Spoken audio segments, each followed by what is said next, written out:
কি ভেবেছো তুমি ঝুমুর? দুদিন আমি দেশে নেই, তুমি আমার বাড়িতে ঢুকে ভুলিয়ে ভালিয়ে এ বাড়ি দখল নিয়ে নেবে?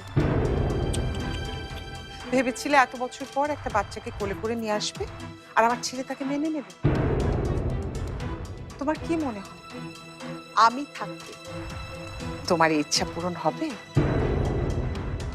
আপনার ছেলে আর আপনার এই বাড়ি ভালো থাক, সুখে থাক, এসবের প্রতি কোনো আগ্রহ আমার নেই।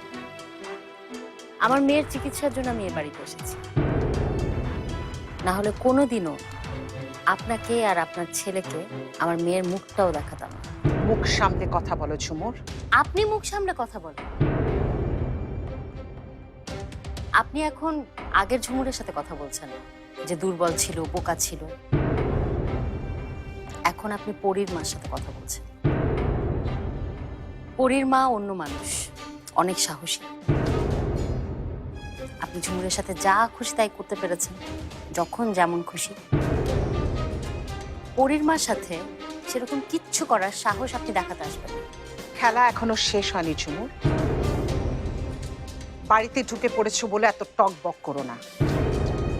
হ্যাঁ, হতে পারে ফারহান পরীকে মেনে নিয়েছে, কিন্তু আমি চাইলে এই মুহূর্তে তোমাকে আর তোমার ওই মেয়েকে এক তুড়িতে রাস্তায় নামিয়ে দিতে পারি।